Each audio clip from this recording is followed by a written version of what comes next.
on three. 1, 2, 3. Win!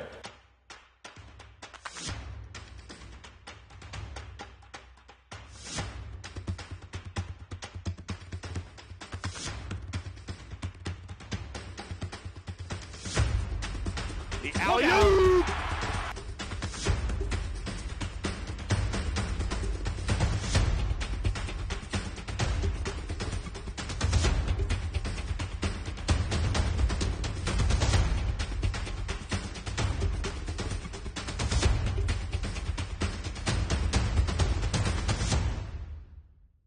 Hello, Saints fans, and welcome to the Coaches Show. Alongside the head coach for St. Martin's women's basketball, Natalie Marlowe. And Coach, a little bit of a rough week last week, a difficult road trip against two tough opponents, Northwest Nazarene and Central Washington.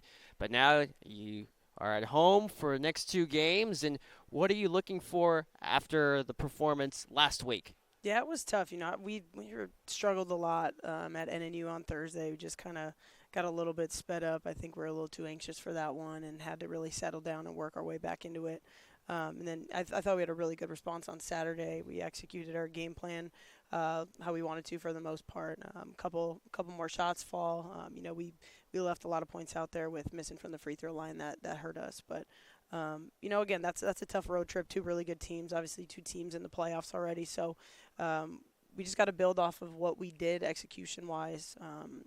Again, get some more shots to fall, tighten up some things on defense, and get ready for another, tough weekend at home. How good was it to see Casey Booster back into the scoring fray again? Yeah, no, I think she, just kind of had to work through some things, get her legs back under her, and we've got full confidence in her moving forward. So it was awesome to see her come alive and see some shots starting to fall again because she's put in a lot of work, and, she's had a tough year, but she's really done an outstanding job of just trusting herself, trusting the process and the effort that she's been putting in every day. So, yeah, I was really happy for that kid to see her shots start falling and get back in a rhythm. Her shots starting to fall, and also for you guys, it was a tough battle against Central Washington where you guys had the lead for a heavy portion of it. Now with the potential still to play this team again, what's it going to take if it is a rematch next week? Yeah, obviously last year we knocked them off at home on Asher Kai's 1,000-point scoring night. So that was a tough punch in the mouth for them, especially because we essentially didn't have anything to play for. I think that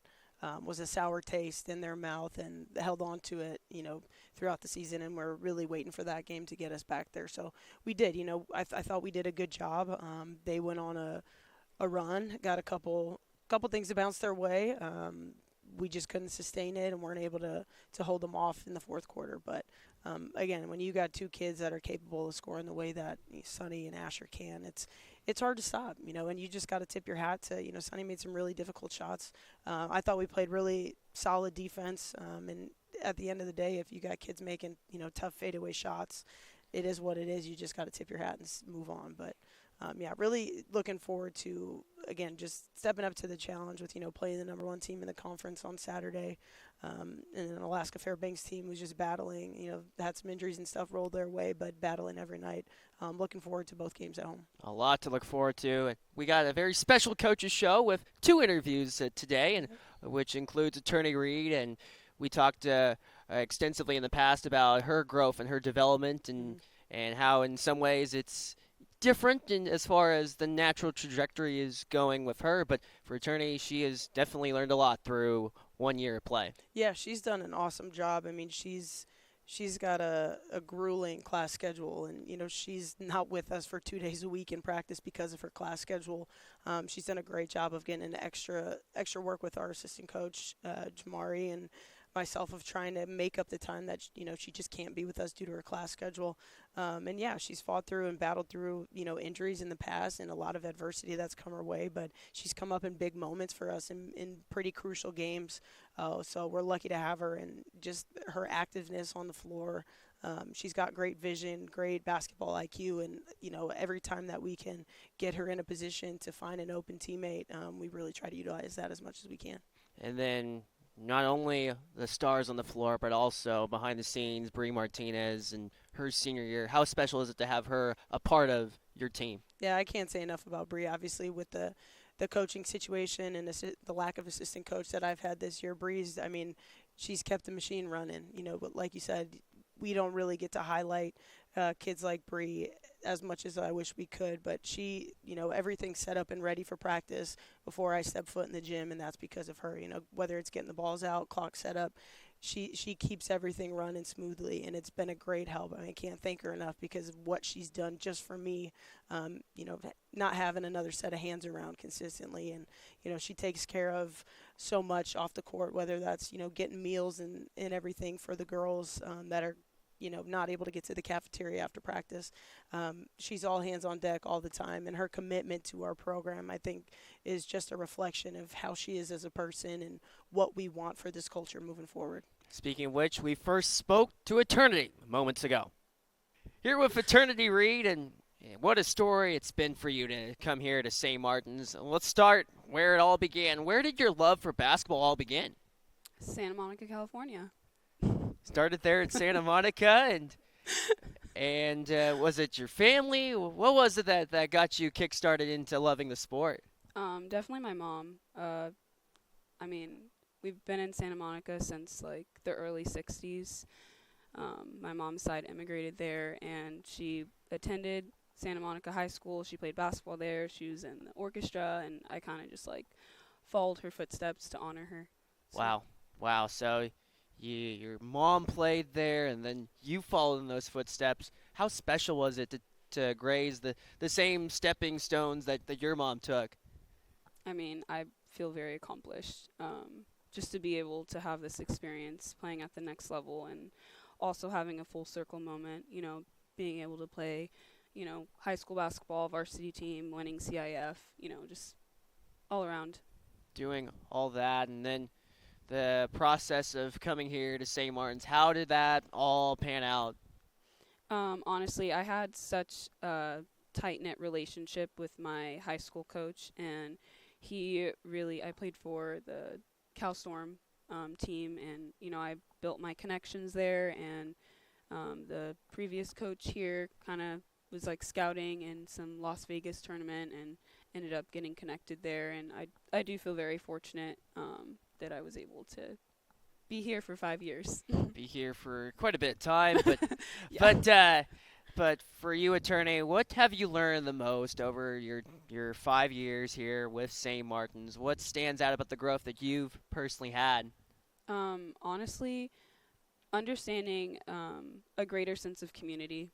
I don't think I had that in Santa Monica, and I feel like here with this school and with this program specifically, the culture that we've built specifically this year, I feel like I do have a stronger sense of community and just like giving back and, service. Serving in many ways, a part of who you are, Iternite, but looking at this year and how things change, Coach Marlowe, first year, it's more of getting accustomed to what it's like to coaching at in the Division II level. But for year two, what makes this year stand out amongst the first four?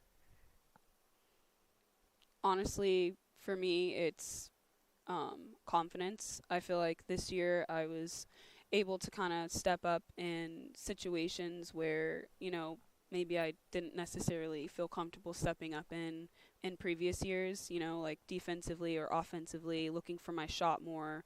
I feel like I've developed more of a sense of confidence, and I do try to like approach that. Like I know I don't really, that's not really my game. I'm more of a defensive player, and I like to look to pass. Like I love that fuels me. But I feel like this year I'm definitely like putting myself out there in that sense. And honestly, the relationships that I have with my teammates, priceless. And who are some of those players that I'm sure after your time here you'll still keep close tabs on? And 1 through 13. 1 through 13. Yeah, for sure. Wow, all of them. But, look ahead for what's up next. 2 tough games this week. What is your focus personally and for the team collectively going forward through a 2-game home stretch? Coach preaches it all the time in practice. Discipline, discipline, discipline. Executing our game plan and really just, like, not getting sped up. So I feel like, we really need to focus on in practice. Practice is key to, like, approach the game and just really execute like what we need to execute to make sure that we can win both of these games. Win both games against two difficult opponents in the GNAC, but for you, Eternity, also through your time, and who gives you your inspiration to play? That's a great question.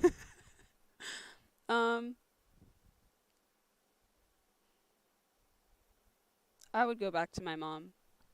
She still inspires me to this day to just work hard. And I mean, it's a simple game, put the ball in the hoop, but there's so much emotion attached to that. And I love that, regardless what's going on, like I'm struggling with school or I have a test coming up, I can step on the court, I can be with, my family and just like kind of just zone out. And I love that. And that inspires me to just keep showing up every day. Yeah, your mom definitely someone that has laid the foundation, and you've taken it, and you have gone to levels that I'm sure she is incredibly proud for. So thank you, Eternity, for the time. Let's head back to Coach Marlowe. Boy, what a story for Eternity, and through a lot of years and of going through the program, 4 years, Yep. and in and out of injuries, but she has definitely turned into quite a fixture for the Saints as a whole. Yep, absolutely. We're happy to have her, and yeah, she's been here longer than me, so she's really the vet in this situation. The elder statesman now, Brea Martinez. Alongside Brea Martinez, and Brea, what a journey it's been for you being involved as the manager for St. Martin's. And you see a lot as on the managerial side. And how special is this community for you personally? I would say it's like something I would remember forever, and like the family gave me all these girls. Like I don't think I would meet them if it wasn't for basketball, and I really do cherish every single relationship I have with them. And the opportunity, I have to thank Coach for that, giving me this opportunity. Really, I wouldn't even know what else I would be doing at this school. I just love being near basketball. I always loved basketball since growing up, and that's just, I appreciate her letting me be a part of this team in a special way that not a lot of people get to do. Where did that love first get instilled in you? I mean, basically, once I was born, my older brother is 10 years older than me. So as soon as I was an infant or could crawl, I was just in those bleachers crawling and watching those basketball games from my brother's clubs, practices, and all of that. So I was just always around basketball. So I kind of just got instilled to love it. And I mean, once I started playing, like, I'd say, what's it called? When you play kid leagues, and I was just like, I loved it. And going to clinics, making friends, being social was just like the highlight of my days. Wow. Yeah. Fun times all the way up to that stage, and now looking at the last few years working with Coach Marlowe, how did that all start up? Coming into this school, I went to a previous basketball camp. That was when I was in high school before COVID, and I never would have heard about this school unless I went to that camp. So I was really pleased to find out about this school and how amazing the opportunities here. Coming into here, it was different. I would say, like, because she's a new coach here. I was here for the last 4 years, but talking to her, I felt like really like I agree with her morals and her values, her philosophy, and I was just like really confident coming in. I was like, wow, I really want to follow under her. I want to help her out any way I can. What stands out about the camaraderie of this year's version of the Saints? Camaraderie. I would say we're definitely, our personalities are trying to show out. We're more comfortable being around each other. I mean, we always were comfortable, but it's that difference where we feel relaxed and we can just be who we are, be confident, like how our coach talks about being confident in your shot. That's how we are in our passes and each other, like to score. And then seeing that makes a huge difference in and outside the court. And I never seen it like that the last 4 years I've been here. And it's really, it makes me enjoy watching them play basketball on the sidelines. Always is a thrill for you. Yeah. And what, with senior night on the way, what will that night be like? It would be my first senior night. My senior night in high school got canceled because of COVID. So, yeah, unfortunate. But so it'd be, honestly, I'm open for anything. Like just experiencing that, honestly. What a time that will be, and I'm sure We'll see what that brings about, and Yeah. and fans will all be a witness to it too. Sounds good. But Bree, thanks for your time. Let's head Thank back to Coach Marlowe. Wow, Bree is so special. Her story, her journey with the Saints community, and you mentioned it earlier about the impact she makes, and it's one that will be felt even beyond her time here at St. Martin's. Yeah, absolutely. She's done an awesome job and has really, again, been the glue to keep this thing rolling.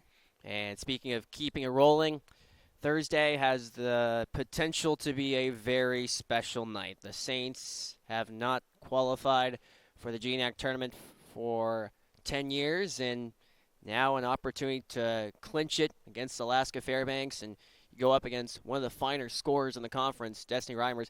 What's it going to take to stop that Fairbanks team? Yeah, a full team effort, and that's what we've been preaching and talking about since day one. And again, to the point of we've been talking about earning the right to make the playoffs and give ourselves a shot at winning a championship. And we've been at our best when we play good, solid team basketball. And, I mean, the first time we faced up against them was, exactly what we needed to do. We played phenomenal team basketball. When you've always got a positive assist-to-turnover ratio, you're going to find success. And, our kids just, we took one on the chin that night or that game before when we were at Anchorage, and I think our kids just rallied together and they found some confidence, found some shots falling in that really just, added fuel to the fire for what we needed to do. But, this time around, they're down some bodies. We've gained some bodies back as opposed to the first time we played them. So I'm really excited. And, yeah, we don't shy away from the fact of knowing what's in front of us. But that never changes how we prepare or what our game plan is, what our mindset is. It's one game at a time. And as long as we play our brand of basketball, we'll give ourselves a really good opportunity to win.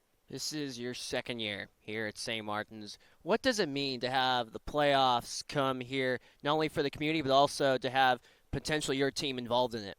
Yeah, I told our kids after our tough loss on Saturday that I've been in the position as a player and as a coach to feel what it's like to play in a conference tournament, to play in the postseason.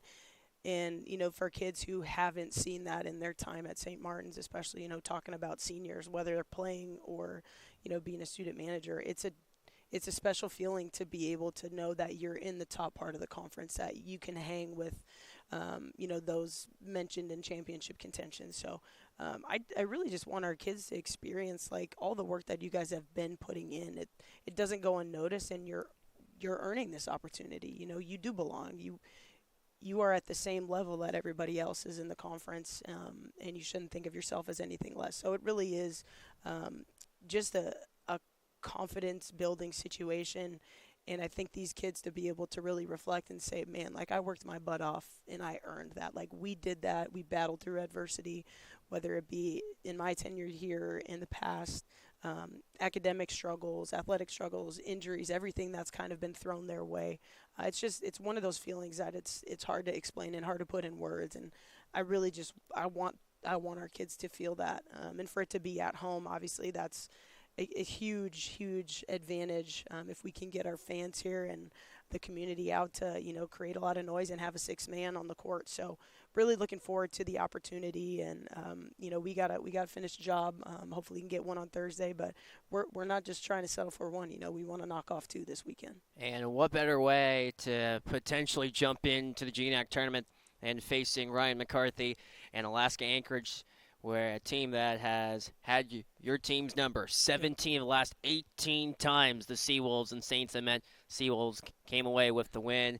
What's it going to take, and what are you looking for in a game like that one against such a juggernaut in Alaska Anchorage? Yeah, I mean, they're going to pressure you all game nonstop. We just got to take care of the basketball. We've been working on it. I think we've been better having a freshman point guard that plays 40 minutes and can handle it. We need some other kids to step up and play with confidence and play with that I don't care energy. Like, you can try, but you're not going to stop me. So we really just need to stay disciplined and stay calm. They want it to be chaotic. If we can find a way to control the tempo, take care of the basketball, we'll give ourselves a good shot, because we've got talented kids, we got scorers, we've got threats at all three levels. So we've got to be able to just take care of the basketball, maximize our opportunities with the ball. We'll give ourselves a shot. Give them a shot against an Alaska Anchorage team that has only lost once in the conference. Will it be 2? Will it be 3? We'll find out soon. here on the Saints Digital Network. But that's all the time that we have for today's show. Special thank you to Natalie Marlowe, to Brea Martinez, and Iternite Reed for their time today. And as always, it's a great day to be a Saint.